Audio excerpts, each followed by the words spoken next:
ಬಳ್ಳಾರಿ ತಾಲೂಕಿನ ಗ್ರಾಮಾಂತರ ವಿಧಾನಸಭಾ ಕ್ಷೇತ್ರದ ವ್ಯಾಪ್ತಿಯಲ್ಲಿ ಬರುವ ಸಿಡಿಗಿನಮಳ ಗ್ರಾಮದಲ್ಲಿ ಇದೇ ಜನವರಿ 31ರಂದು ಜಿಲ್ಲಾಡಳಿತ, ಜಿಲ್ಲಾ ಪಂಚಾಯತ್, ಬಳ್ಳಾರಿ ತಾಲೂಕು ಆಡಳಿತ ಹಾಗೂ ತಾಲೂಕು ಪಂಚಾಯತ್ ಇವರ ಸಂಯುಕ್ತ ಆಶ್ರಯದಲ್ಲಿ ಗ್ಯಾರಂಟಿ ಯೋಜನೆಗಳಡಿ ಗ್ರಾಮ ಪಂಚಾಯತಿ ಕಡೆ ಎಂಬ ಕಾರ್ಯಕ್ರಮದಡಿ ಸರ್ಕಾರದ ಪಂಚ ಗ್ಯಾರಂಟಿ ಯೋಜನೆಗಳ ಪ್ರಗತಿ ಪರಿಶೀಲನೆ ಹಾಗೂ ಸಾರ್ವಜನಿಕ ಕುಂದುಕೊರತೆಗಳ ಸಭೆ ನಡೆಯಿತು.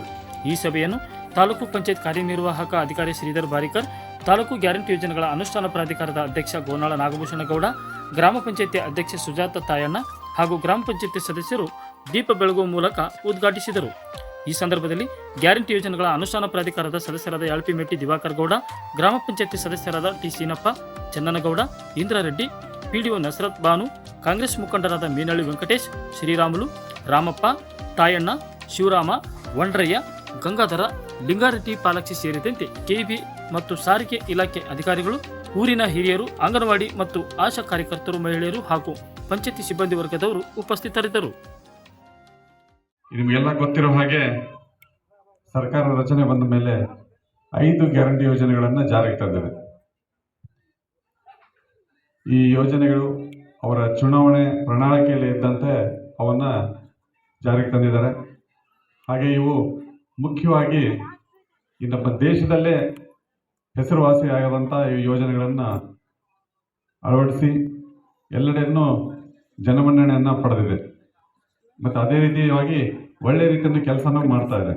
ಯೋಜನೆಯೊಂದಿಗೆ ಇದರಲ್ಲಿ ಮುಖ್ಯವಾಗಿ ನೀವು ನೋಡುವ ಹಾಗೆ ಗೃಹ ಜ್ಯೋತಿ, ಗೃಹಲಕ್ಷ್ಮಿ, ಶಕ್ತಿ ಯೋಜನೆ, ಯುವ ನಿಧಿ ಮತ್ತು ಅನ್ನಭಾಗ್ಯ ಹೀಗೆ 5 ಪಂಚ ಗ್ಯಾರಂಟಿ ಯೋಜನೆಗಳನ್ನು ಕೊಡ ಮಾಡಿದೆ. ಅದರಲ್ಲಿ ಕಾರ್ಯವನ್ನು ನಿರ್ವಹಿಸ್ತಾ ಇದ್ದಾವೆ. ಅದರ ಜೊತೆಗೆ ನಾವು ಈಗೆಲ್ಲ ಕಡೆ ಈ ಯೋಜನೆ ಬಗ್ಗೆ ರೂಪುರೇಷೆಗಳು ಯಾವುದು ಮತ್ತು ಹಾಗೆ ಕೆಲಸ ಮಾಡ್ತಿದೆ ಅಂತ ನಾವು ಜಿಲ್ಲಾ ಮಟ್ಟದಲ್ಲಿ ಮತ್ತು ತಾಲೂಕು ಮಟ್ಟದಲ್ಲಿ ಎಲ್ಲ ನಾವು ಪರಿಶೀಲನೆ ಮಾಡ್ತಾ ಇದ್ದೀವಿ. ಆದರೆ ಈಗ ಇನ್ನೊಂದು ವಿನೂತನ ಕಾರ್ಯಕ್ರಮ ನಮ್ಮ ಸರ್ಕಾರದಿಂದ ನಮ್ಮ ಗ್ಯಾರಂಟಿ ಯೋಜನೆಗಳನ್ನೇ ಪಂಚಾಯತಿ ಕಡೆ ಅಂತ ಅಂದರೆ ತಮ್ಮ ಮನೆ ಬಾಗಿಲಿಗೆ ಈ ಯೋಜನೆಯನ್ನು ನಾವು ತೆಗೆದುಕೊಂಡು ಬಂದಿದ್ವಿ.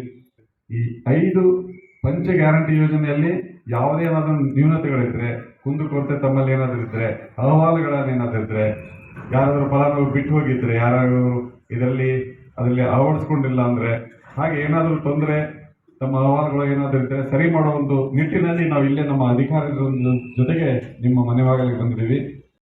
ನಾವೇನು ಕೊಡ್ತಾ ಇದ್ದೀವಿ, ಯಾರು ನೀವು 2 ವರ್ಷ ನಾವು ಇವಾಗ ಕೊಟ್ಟಿದ್ದೀವಿ, 2 ವರ್ಷ ನಾವು ಕೊಟ್ಟಿದ್ದೀವಿ, ಇದಕ್ಕೆ ನೀವೇ ಸಾಕ್ಷಿ. ಇನ್ನೂ 2 ವರ್ಷ ಕೊಡ್ತೀವಿ. ಯಾರು ಕಿವಿ ಕೊಡಕ್ಕೆ ಹೋಗ್ಬಾರ್ರಿ. ಬೇರೆಯವರು ಅವರು ಅದು ಬರೋದಿಲ್ಲ, ಇನ್ನೊಂದು ತಿಂಗಳು ನಿಂದಿಸ್ಬಿಡ್ತಾರ, 2 ತಿಂಗಳು ನಿಂದಿಸ್ಬಿಡ್ತಾರ ಅಂತ 2 ವರ್ಷ ಕೊಟ್ಟಿವಿ, ಇನ್ನೂ 2 ವರ್ಷ ಕೊಡ್ತೀವಿ. ನಾವು ಅವತ್ತು 5 ವರ್ಷ ಗ್ಯಾರಂಟಿ ಕೊಡ್ತೀವಿ ಅಂತ ನಾವು ಹೇಳಿದ್ವಿ. 5 ವರ್ಷ ಕೊಡ್ತಾರಂತ ನಂಬಿಕೆ ಮೇಲೆ ನೀವು ನಮಗೆ ಅವತ್ತು ಆಶೀರ್ವಾದ ಮಾಡಿದ್ರಿ. ಎಲ್ಲಿ ಸೆಂಟ್ರ್ ಒಳಗೆ ಯಾವುದೇ ಒಂದು 5 ಗ್ಯಾರಂಟಿ ಒಳಗೆ ಸೆಂಟ್ರ್ನಲ್ಲಿ ಯಾವುದೂ ನಿಂದಿರೋದಿಲ್ಲ. ಕರೆಂಟ್ ಕಟ್ ಆಗೋದಿಲ್ಲ, ಅಕ್ಕಿ ಬರೋದು ನಿಂದಿರೋದಿಲ್ಲ, ಯುವ ನಿಧಿ ಸ್ಟಾಪ್ ಆಗೋದಿಲ್ಲ. ಬಸ್ ಒಳಗೆ ನಿಮಗೆ ಯಾರು ಆಧಾರ್ ಕಾರ್ಡ್ ತೋರಿಸಿದ್ರೊಳಗೆ ಟಿಕೆಟ್ ದುಡ್ಡು ಕೇಳೋದಿಲ್ಲ.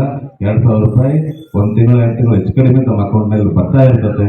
ಈ 5 ಗ್ಯಾರಂಟಿ ಒಳಗೆ ನಾವೇನು ಕೊಟ್ಟಿದ್ದೀವಿ, ನಮ್ಮ ಎಲ್ಲ ಈ ಏನೊಂದು ಸಿರಿಗೆಮಳೆ ಆಗಿರ್ಬೋದು, ಮೀನಹಳ್ಳಿ ಆಗಿರ್ಬೋದು, ಕೇವಿರಾಪುರ ಆಗಿರ್ಬೋದು, ಇನ್ನುಳಿದಂತೆ ಎಲ್ಲ ನಮ್ಮ ಬಳ್ಳಾರಿ ಗ್ರಾಮಾಂತರದವರು ಬರುವಂಥ ಚುನಾವಣೆಯಲ್ಲಿ ಗ್ರಾಮ ಪಂಚಾಯತಿ ಎಲೆಕ್ಷನ್ ಆಗಿರೋದು, ತಾಲೂಕ್ ಪಂಚಾಯತಿ ಎಲೆಕ್ಷನ್ ಆಗಿರೋದು, ಜಿಲ್ಲಾ ಪಂಚಾಯತಿ ಎಲೆಕ್ಷನ್ ಆಗಿರೋದು, ಬರಂತ 2028ರಲ್ಲಿ ವಿಧಾನಸಭೆ ಎಲೆಕ್ಷನ್ ಮತ್ತು ಲೋಕಸಭೆ ಎಲೆಕ್ಷನ್ ಆಗಿರ್ಬೋದು, ಎಲ್ಲ ನಮ್ಮ ಕಾಂಗ್ರೆಸ್ ಮುಖಂಡರುಗಳಾಗಿ ನಾಳೆ ಗ್ರಾಮ ಪಂಚಾಯತ್ ಎಲೆಕ್ಷನ್, ತಾಲೂಕ್ ಪಂಚಾಯತ್, ಜಿಲ್ಲಾ ಪಂಚಾಯತ್ ಎಲೆಕ್ಷನ್ನಲ್ಲಿ ಹೋಗಿ ಧೈರ್ಯವಾಗಿ ನಾವು 2 ವರ್ಷ ಕೆಳಗಡೆ ನಾವೇನು ಮಾತು ಕೊಟ್ಟಿದ್ದೀವಿ, ನಾವು ಆ ಮಾತನ್ನು ಉಳಿಸ್ಕೊಂಡಿವಿ.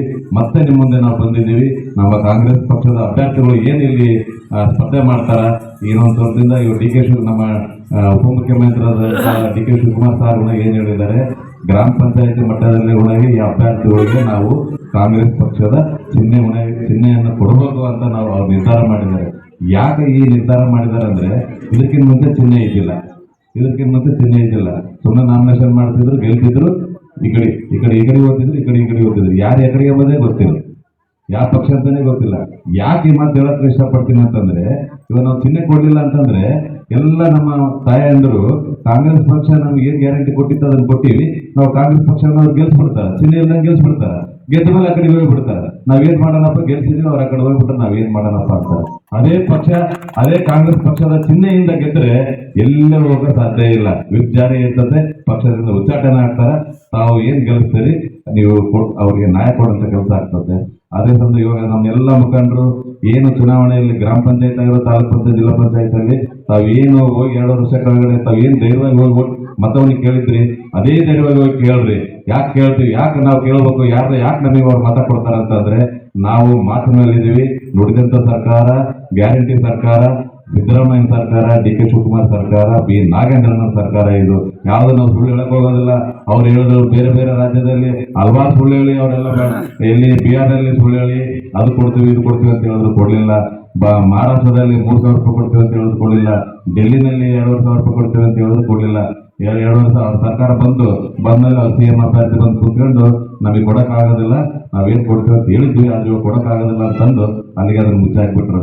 ಆದ್ರೆ ನಮ್ಮ ಕರ್ನಾಟಕದಲ್ಲಿ ಕಾಂಗ್ರೆಸ್ ಸರ್ಕಾರ ಅಂತ ಸರ್ಕಾರ ಅಲ್ಲ. ನಮ್ಮ ಸಿದ್ದರಾಮಯ್ಯ ಏನಾದ್ರೂ ಮಾತು ಕೊಟ್ರೆ ಆ ರಾಮನ ಬಾಣ ಏನು ಮಿಸ್ ಆಗೋದಿಲ್ಲ, ನಮ್ಮ ಸಿದ್ದರಾಮಯ್ಯನ ಮಾತುಗಳು ಮಿಸ್ ಆಗೋದಿಲ್ಲ ಅಂತ ನಾನು ಹೇಳಕ್ ಇಷ್ಟಪಡ್ತೀನಿ. ನಮ್ಮ ಎಲ್ಲಾ ಮುಖಂಡರು, ನಮ್ ಏನ್ ಕಾಂಗ್ರೆಸ್ ಮುಖಂಡರು ಇದ್ದಾರೆ, ಗ್ರಾಮ ಪಂಚಾಯತಿ, ತಾಲೂಕ್ ಪಂಚಾಯತಿ, ಜಿಲ್ಲಾ ಪಂಚಾಯತ್ ಚುನಾವಣೆಯಲ್ಲಿ ಮನೆಗೆ ಹೋಗಿ ನಾವು 5 ಗ್ಯಾರಂಟಿಯನ್ನು ಕೊಟ್ಟಿದ್ದೀವಿ, ಇನ್ನೂ ನೀವು ಶಕ್ತಿ ಕೊಡ್ರಿ, ನೀವು ಶಕ್ತಿ ಕೊಡೋದ್ರಲ್ಲಿ ಇನ್ನೂ ನಾವು ಗ್ಯಾರಂಟಿಗಳು ಕೊಡ್ತೀವಿ ಅಂತ ಹೋಗಿ ತಾವು ಜೋರಾಗಿ ಮತ ಕೇಳ್ರಿ. ಯಾರು ಏನ್ ಹೇಳಿದ್ರು ಒಳಗೆ ನಮ್ಮವ್ರು ಬರ್ತಾರ, ತಾವು ನಮ್ಗೆ ಆಶೀರ್ವಾದ ಇರಬೇಕು. ಎಲ್ಲ ಗ್ರಾಮ ಪಂಚಾಯತ್ ಚುನಾವಣೆ, ತಾಲೂಕ್ ಪಂಚಾಯತ್ ಚುನಾವಣೆಯಲ್ಲಿ ನೀವು ಇನ್ನೂ ನಮ್ಗೆ ಹೆಚ್ಚಿನ ಶಕ್ತಿ ಕೊಡಬೇಕು. ಯಾಕೆ ಹೆಚ್ಚಿನ ಶಕ್ತಿ ಕೊಡ್ಬೇಕಂತಂದ್ರೆ ಇವತ್ತು ಕೇಂದ್ರ ಸರ್ಕಾರದಲ್ಲಿ ಕಾಂಗ್ರೆಸ್ ಇಲ್ಲ, ಬಿಜೆಪಿ ಇದೆ. ಇಲ್ಲಿ ಜನ ಆಶೀರ್ವಾದ ಯಾರಿಗೆ ಆಗ್ತದೆ ಅವ್ರಿಗೆ ಇರ್ತದೆ. ಯಾರು ಶಾಶ್ವತವಾಗಿ ಬರ್ಕೊಂಡು ಬಂದಿರೋದಿಲ್ಲ.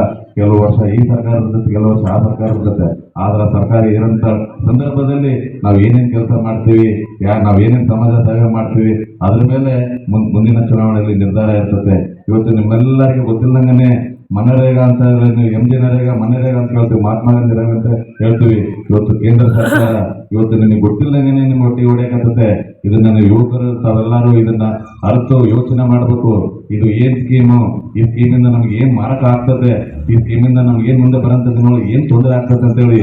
ಈ ತೊಂದರೆ ಏನೇನ್ ಆಗ್ತದೆ ಅಂದ್ರೆ 2004ರಲ್ಲಿ ಏನು ನಮ್ಮ ಮನಮೋಹನ್ ಸಿಂಗ್ ಅವರು ಏನು ಪ್ರಧಾನಮಂತ್ರಿ ಆದಾಗ ಅವತ್ತು ನರೇಗಾ ಅಂತ ಒಂದು ಕಾರ್ಯಕ್ರಮ ಈ ನಮ್ಮ ಭಾರತದಲ್ಲಿ ಅವತ್ತು ಏನು ಒಂದು ಸ್ಟಾರ್ಟ್ ಮಾಡಿದ್ರು. 20 ವರ್ಷಗಳಾಯ್ತು, ಇವತ್ತು ಆ ಸ್ಕೀಮ್ ಸಕ್ಸಸ್ಫುಲ್ ನಡೆಯುತ್ತದೆ. ಆದ್ರೆ ಇವತ್ತು MG ನರೇಗಾನ ತೆಗೆದು ಅದ್ಯಾವುದೋ ಒಂದು ಬೇರೆ ಹೆಸರು ಇಡ್ತಾ ಇದ್ದಾರೆ. ಹೆಸರು ಚೇಂಜ್ ಮಾಡೋದು ಪ್ರಶ್ನೆ ಬರೋದಿಲ್ಲ. ಏನಾದ್ರೂ ಆ ಸ್ಕೀಮ್ ಅಲ್ಲಿ ನೀವು ಇಂಪ್ಲಿಮೆಂಟೇಷನ್ ಮಾಡ್ರಿ, ಅದ್ರಾಗೆ ನಮ್ ಸಪೋರ್ಟ್ ಇರ್ತದೆ. ಆದ್ರೆ ಹೆಸರನ್ನೇ ತೆಗಿತೀವಿ ನಾವು. ಮೊದಲು 100 ದಿನ ಇತ್ತು, 50 ದಿನ ಹೆಚ್ಚಿಗೆ ಮಾಡೋಂಥ ಕೆಲಸ. ಅದು ಏನಾದ್ರೂ ಹೆಚ್ಚಿನ ಬರಗಾಲ ಇದ್ರೆ 50 ದಿನ ಹೆಚ್ಚಿಗೆ ಮಾಡೋಂಥ ಅಧಿಕಾರ ಇತ್ತು.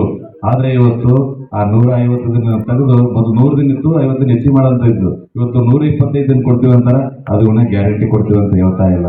ಮೊದಲು 90% ಕೇಂದ್ರ ಸರ್ಕಾರ ಕೊಡ್ತಾ ಇತ್ತು, 10% ನಮ್ಮ ರಾಜ್ಯ ಸರ್ಕಾರ ಕೊಡ್ತಾ ಇತ್ತು. ಈಗ ಏನ್ ಮಾಡಿದ್ದಾರೆ, 60% ಕೇಂದ್ರ ಸರ್ಕಾರ ಕೊಡ್ತಾರ, 40% ರಾಜ್ಯ ಸರ್ಕಾರ ಕೊಡಬೇಕಂತ ಮಾಡಿದ್ದಾರೆ. ಮೊದಲು 370 ರೂಪಾಯಿ ಇತ್ತು, 370 ರೂಪಾಯಿ ಇತ್ತು ಕೂಲಿ. ಈಗ 130 ರೂಪಾಯಿ ಕಟ್ ಮಾಡಿ 240 ರೂಪಾಯಿ ಕೊಡ್ತೀವಿ ಅಂತ ಹೇಳಿದ್ದಾರೆ. ಈ 130 ರೂಪಾಯಿ ಯಾಕೆ ಕಟ್ ಮಾಡಿದ್ರಿ?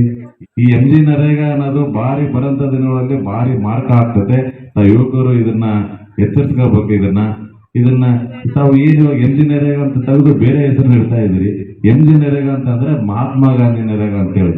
ಮಹಾತ್ಮ ಗಾಂಧಿನ ನೀವು ಏನಾದ್ರೂ ಪೇಪರ್ ನಲ್ಲಿ ತೆಗೆಯೋದು, ಡಾಕ್ಯುಮೆಂಟ್ ನಲ್ಲಿ ತೆಗೆಯೋದು, ಆದ್ರೆ ಇಡೀ ಭಾರತ ದೇಶದಲ್ಲಿ ಇವತ್ತು ಏನ್ ಸ್ವಾತಂತ್ರ್ಯ ಹೋರಾಟ ಮಾಡಿ ಏನ್ ನಮ್ಮ ಭಾರತ ದೇಶಕ್ಕೆ ಸ್ವಾತಂತ್ರ್ಯ ಕೊಡಿಸಿದ್ರು, ಅವು ಎಲ್ಲ ನಮ್ಮ ಭಾರತ ದೇಶ ಮನಸ್ಸಿನಲ್ಲಿ ಇದಾರಲ್ಲ, ಆ ಮನಸ್ಸಿನಿಂದ ನಿಮ್ ಕೈಯಲ್ಲಿ ಯಾವತ್ತು ಶಾಶ್ವತವಾಗಿ ನಿಮ್ ಕೈಲಿ ತೆಗೆದಕ್ಕಾಗೋದಿಲ್ಲ. ಪೇಪರ್ ನಲ್ಲಿ ತೆಗೀರಿ, ನೀವು ಡಾಕ್ಯುಮೆಂಟ್ ನಲ್ಲಿ ತೆಗೀರಿ.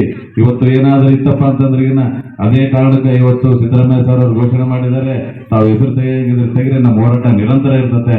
ಆದ್ರೆ ಪ್ರತಿ ಗ್ರಾಮದಲ್ಲಿ ಗ್ರಾಮ ಪಂಚಾಯಿತಿಗೆ ತಾವು ಏನಲ್ಲಿ MG ನರೇಗಾ ಅಂತ ತೆಗಿತೀರಿ, ನಾವಿಲ್ಲಿ ಗಾಂಧಿ ಗ್ರಾಮ ಅಂತ ಮಾಡ್ತೀವಿ. ಇದು ನಮ್ಮ ಸಿದ್ದರಾಮಯ್ಯ ಸರ್ಕಾರ, ಇದು ನಮ್ಮ DK ಶಿವಕುಮಾರ್ ಅವ್ರ ಸರ್ಕಾರ. ಈ 5 ಗ್ಯಾರಂಟಿಗಳು ಏನು 2 ವರ್ಷ ಕೊಟ್ಟಿದ್ವಿ, ಇನ್ನೂ 2 ವರ್ಷ ನಾವು ಕೊಡ್ತೀವಿ. ಯಾವುದೇ ತರ ತಾವು ಅನುಮಾನ ಇಟ್ಕೋಬಾರ್ರಿ. ಅವ್ರು ಬೇರೆಯವರು ಚಿಂತೆ ಮಾಡಕ್ ಹೋಗ್ಬಾರ್ರಿ. ಯಾರೋ ಒಬ್ರು ಬಂದು ಇಲ್ಲಮ್ಮ ಇನ್ನೊಂದು 2 ತಿಂಗಳ ನಿಂದಿಸ್ಬಿಡ್ತಾರೆ, ಶಿವರಾತ್ರಿ ನಿಂದಿರ್ತಾರ, ಫೆಬ್ರವರಿ ನಿಂದಿಸ್ಬಿಡ್ತಾರ ಅಂತೇಳಿ.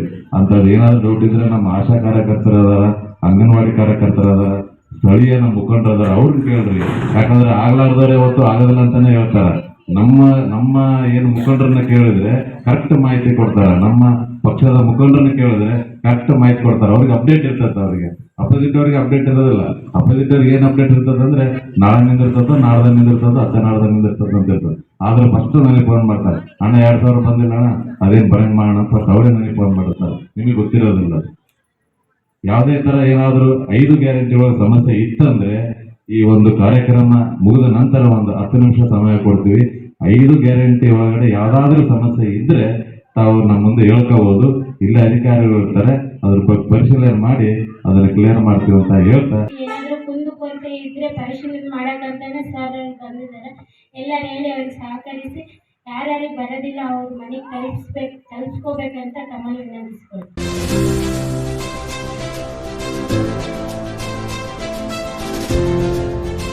ಇದು ಸೂರ್ಯ ನ್ಯೂಸ್ ಕನ್ನಡ.